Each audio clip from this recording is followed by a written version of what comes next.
दोस्तों स्वागत है आपका हमारे चैनल वैकेंसी वाला पर। दोस्तों रीट की परीक्षा 25 अप्रैल को होनी है।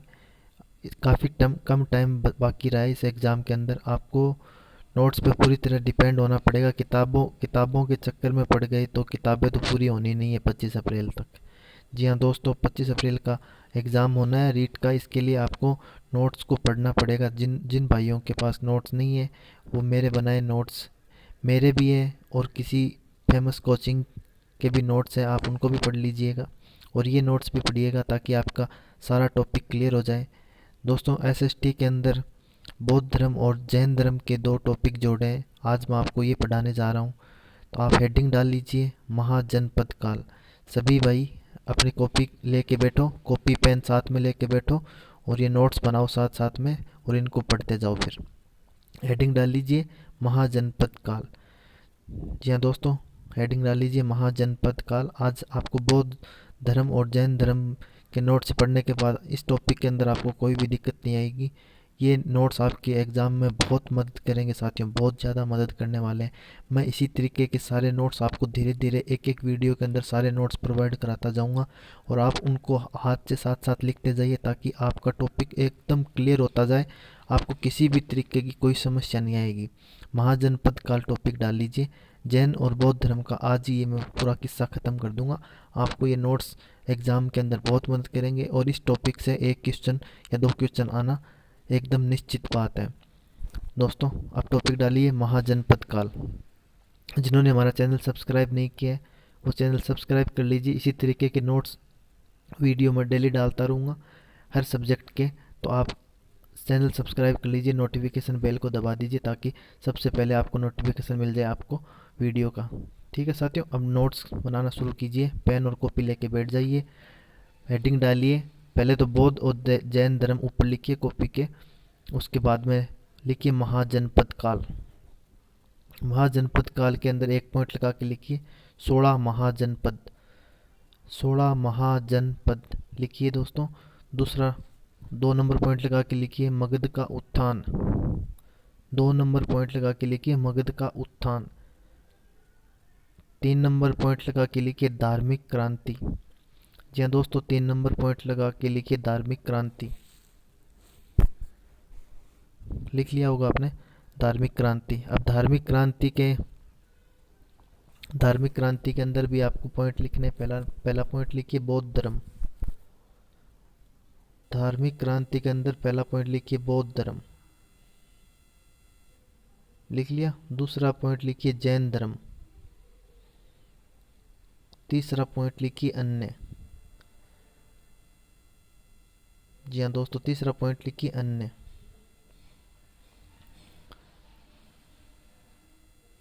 धार्मिक क्रांति हो गया। अब चौथा पॉइंट वैसे लिखना है फारसी आक्रमण। चौथा पॉइंट लिखना है फारसी आक्रमण। पांचवा पॉइंट लिखना है आपको ग्रीक आक्रमण। जी हाँ दोस्तों, पांचवा पॉइंट लिखना है ग्रीक आक्रमण। लिख लिया। अब पहला पॉइंट से शुरू करते हैं, जो 16 महाजनपद लिखा था ना वहाँ से। 1 नंबर हेडिंग लगा के लिखिए 16 महाजनपद। 16 महाजनपद लिख लिया। इसके अंदर लिखिए यह दूसरी नगरीय क्रांति थी। 16 महाजनपद थी, क्या थी? दूसरी नगरीय क्रांति थी। इसका प्रमुख कारण लोहे की खोज थी। इसका प्रमुख कारण क्या था? लोहे की खोज करना। इसका प्रमुख कारण लोहे की खोज थी। 16 महाजनपदों का उल्लेख अंगुत्तर निकाय, खुद्दक साहित्य एवं भगवती सूत्र में मिलता है। इन 16 महाजनपदों का उल्लेख कहाँ मिलता है? अंगुत्तर निकाय, साहित्य एवं भगवती सूत्र में। 16 महाजनपदों का उल्लेख अंगुत्तर निकाय, खुद्दक निकाय, साहित्य एवं भगवती सूत्र में मिलता है। भगवती सूत्र जैन साहित्य के अंदर आता है। जैन साहित्य के अंदर आता है। अब आप लिखिए महाजनपद और उनकी राजधानियाँ। हेडिंग डालिए महाजनपद और राजधानियाँ। महाजनपद पहला कंबोज। कंबोज की राजधानी कौन सी थी? हाटक। कंबोज की राजधानी हाटक। दूसरा गांधार, गांधार की राजधानी कौन सी थी? तक्षशिला। जी हाँ दोस्तों, गांधार की राजधानी कौन सी थी? तक्षशिला। 3 नंबर कुरु, कुरु की राजधानी थी इंद्रप्रस्थ या हस्तिनापुर। कुरु की राजधानी थी इंद्रप्रस्थ या हस्तिनापुर। 4 नंबर पांचाल, पांचाल की राजधानी थी अहिच अहिच छत्रपुर और काम्पिल्य। अहिच छत्रपुर और काम्पिल्य, थोड़ी बोलने में दिक्कत आ गई। अहिच छत्रपुर और काम्पिल्य। 5वां है कौशल, कौशल की राजधानी थी श्रावस्ती और साकेत यानी कि अयोध्या। कौशल की राजधानी थी श्रावस्ती और साकेत, अयोध्या। दोस्तों नोट्स बहुत अच्छे हैं, ये आप बनाते जाइए, साथ में बस रिवीजन कर लेना एक बार इनका। अब आपको मैप, मैप किसी को अगर नहीं बनाना है तो स्क्रीनशॉट ले लेना, मैप से आपको राजधानियाँ सारी कवर हो जाएगी। मैं स्क्रीन को थोड़ा जूम इन जूम आउट कर देता हूँ। ये देखो, ये बना लो। उत्तर में कंबोज और गांधार, पश्चिम में कुरु, मत्स्य, सूरसेन, वत्स, अवंती, ये सारी राजधानी है। पूर्व के अंदर मलसंग, पांचाल, मगध, कौशल, ये सब पूर्व में। पूर्व मध्य में काशी, ये सब है। आप इसका स्क्रीनशॉट ले लीजिए। अब 6 नंबर पर लिखिए, 6 नंबर पर राजधानी मलसंग, मलसंग की राजधानी, मलसंग की राजधानी दोस्तों दिख रहा है ना आपको स्क्रीन पे? मलसंग की राजधानी कुशीनगर या कुशीनारा। 7वां है वज्जी संघ, वज्जी संघ की राजधानी है विदेह, वैशाली या मिथिला भी बोल सकते हैं इसको। 8वां है, 8वां अंग की राजधानी, अंग, अंग की राजधानी चंपा। 9वां मगध, मगध की राजधानी गिरिव्रज, राजगृह या पाटलिपुत्र। 10वां काशी, काशी की राजधानी वाराणसी। वरुणा प्लस अस्सी नदी, जो सी नदी थी ना उसका संधि विच्छेद हो गया इसके साथ, वरुणा के साथ, तो वरुणा प्लस अस्सी नदी वाराणसी। 11वां है सूरसेन, सूरसेन की राजधानी है मथुरा, सूरसेन की राजधानी है मथुरा। मत्स्य, मत्स्य नगर जिसका आपने पढ़ा हुआ किताबों में, विराट नगर उसकी राजधानी। 13वां है वत्स, वत्स की है कौसाम्बी, वत्स की राजधानी है कौसाम्बी। 14वां है चेदी, चेदी की राजधानी है सुक्तमती या सुक्तिमती।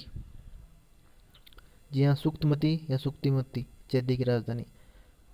15वां है अवंती, अवंती की राजधानी दो थी, एक तो उज्जैनी और दूसरी माही सम्मति, उज्जैनी और माही सम्मति, अवंती की राजधानी। 16वां है अस्मक, अस्मक की राजधानी पोटली या पाटन।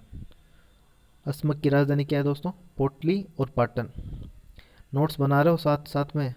नोट्स काम आएंगे आपके, बनाते रहिए। पेन कॉपी साथ में लेके बैठो दोस्तों, नोट्स बना लेना ये सारे। 2 नंबर पॉइंट डाल के लिखिए मगध का उत्थान।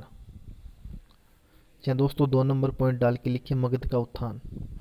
मगध का उत्थान क्यों हुआ, इसका क्या कारण है ये जानते हैं। कारण के अंदर आप लिखिए मगध का, पहला स्टार लगा के लिख लीजिए, मगध का सामरिक महत्व है, मगध का सामरिक महत्व या भौगोलिकरण। 2 नंबर लिखिए स्टार लगा के नदियों का बहाव क्षेत्र।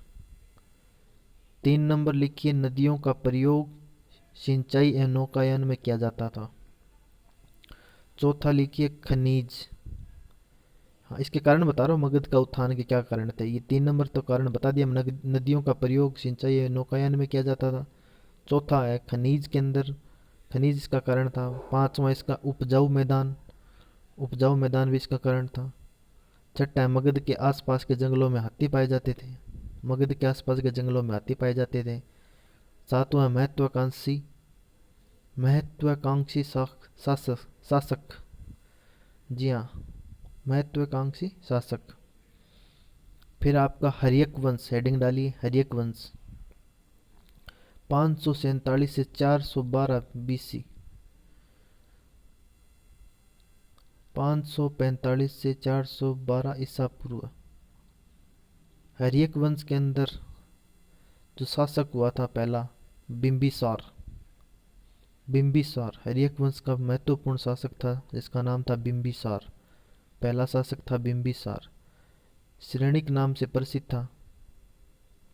बिंबिसार के आगे लिखिए श्रेणिक नाम से प्रसिद्ध था। इसको क्षेत्रोजस भी कहते थे।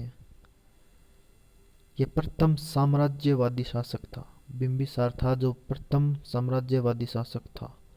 इसने कौशल नरेश प्रसेनजीत की बहन कौशल्या देवी से विवाह किया था। बिंबिसार ने किससे विवाह किया था? कौशल नरेश थे प्रसेनजीत, उनकी बहन कौशल्या देवी से विवाह किया था बिंबिसार ने। इसने लिच्छवी राजकुमारी चेलेना से भी विवाह किया था। दो विवाह किए थे इसने लिच्छवी राजकुमारी चेलेना से भी विवाह किया था। इसने मध्य प्रदेश की राजकुमारी क्षमा या खेमा से भी विवाह किया था, जिसका नाम क्षमा या खेमा दोनों बोल सकते हैं, उससे भी विवाह किया था। यानी कि 3 विवाह हो चुके इसके बिंबिसार के। इसने अंग प्रदेश को जीत लिया एवं अपने पुत्र अजातशत्रु को वहां का गवर्नर नियुक्त किया। बिंबिसार ने अंग प्रदेश को जीत लिया एवं अपने पुत्र अजातशत्रु को वहां का गवर्नर नियुक्त किया था। पर सेनजीत ने इसे काशी दहेज में दे दिया। इसका ससुर था जो प्रसेनजीत, इसको काशी दहेज में दिया था, दाइजा में। इसने अपने चिकित्सक जीवन को अवंती के शासक प्रदोत की चिकित्सा हेतु भेजा। बिंबिसार ने अपने चिकित्सक जीवक को अवंती के शासक प्रदोत की चिकित्सा हेतु भेजा। जीवक की शिक्षा तक्षशिला में हुई थी। जीवक की शिक्षा कहाँ हुई थी? तक्षशिला में। इसके पुत्र अजातशत्रु ने इसकी हत्या कर दी थी। बताओ, बाप को मार डाला बेटे ने। अजातशत्रु ने अपने पिता की हत्या कर दी थी बिंबिसार की। अजातशत्रु ने हत्या किसकी की थी? बिंबिसार की। अब बाप मर गया तो बेटा आ गया। बेटे का नाम है अजातशत्रु। बिंबिसार का बेटा कौन है? अजातशत्रु। अजातशत्रु 2 नंबर लगा के लिखिए। हर्यक वंश का शासक अजातशत्रु। ये कुणिक नाम से प्रसिद्ध था। किसके नाम से प्रसिद्ध था? कुणिक नाम से। इसने काशी पर अपना अधिकार किया था। अजातशत्रु ने काशी पर अपना अधिकार किया था। इसके मंत्री वस्कार ने वज्जी संघ में फूट डाली थी। इसका मंत्री था वस्कार, इसने वज्जी संघ में फूट डाल दी थी। अजातशत्रु ने वज्जी संघ को जीत लिया। उसके युद्ध में उसने रथ मुसल एवं महाशिलांटक का प्रयोग किया। अजातशत्रु ने वज्जी संघ को तो फूट डालकर जीत लिया और इस युद्ध उसने अपने रथ मुसल एवं महाशिलांटक का प्रयोग किया था। अजातशत्रु ने प्रथम बौद्ध संगीति का आयोजन करवाया था। क्वेश्चन आ जाए अगर आपके एग्जाम में कि प्रथम बौद्ध संगीति का आयोजन किसने करवाया था, तो आपका उत्तर होगा अजातशत्रु। अजातशत्रु ने प्रथम बौद्ध संगीति का आयोजन कराया। इसको महत्वपूर्ण बना के लिख लीजिए। जी हाँ दोस्तों, अजातशत्रु ने प्रथम बौद्ध संगीति का आयोजन करवाया था। इसके पुत्र उदयन ने इसकी हत्या कर दी। अब देखो, बिंबिसार की हत्या किसने की? उसके बेटे अजातशत्रु ने। अजातशत्रु जिसने प्रथम बौद्ध संगीत का आयोजन करवाया था, उसकी हत्या किसने की? उसके बेटे ने, उदयन ने। इसको उदयन भी बोलते हैं कई कई किताबों में। उदयन ने या उदयन ने अपने पिता अजातशत्रु की हत्या कर दी थी। अब बाप मर गया तो कौन आएगा? बेटा। तीसरा शासक लिखिए उदयन या उदयन। इसने सोन एवं गंगा नदी के किनारे पाटलिपुत्र नामक शहर बसाया। पाटलिपुत्र शहर किसने बसाया अगर पूछ ले तो कौन, क्या आंसर होगा आपका? उदयन ने। सोन एवं गंगा नदी के किनारे, सोन एवं गंगा नदी के किनारे पाटलिपुत्र किसने बसाया? तो आपका जवाब होगा उदयन ने। उदयन के बाद में चौथा शासक आता है नागदशक या नागदर्शक। ये हर्यक वंश का अंतिम शासक था। 4 नंबर शासक लगा के लिखिए नागदशक, नागदर्शक। ये अंतिम शासक था। ठीक है दोस्तों, इसके बाद में मैं एक वीडियो और बनाऊंगा, उसके अंदर आपका पूरा चैप्टर और क्लियर हो जाएगा। इसी तरीके की जानकारी के लिए और नोट्स के लिए हमारा चैनल सब्सक्राइब कर लीजिए, नोटिफिकेशन बेल को दबा दीजिए ताकि आपको नोट्स जब भी मैं प्रोवाइड कराऊँ आपको अपने स्क्रीन पर सबसे पहले दिख जाए। बहुत बहुत धन्यवाद दोस्तों।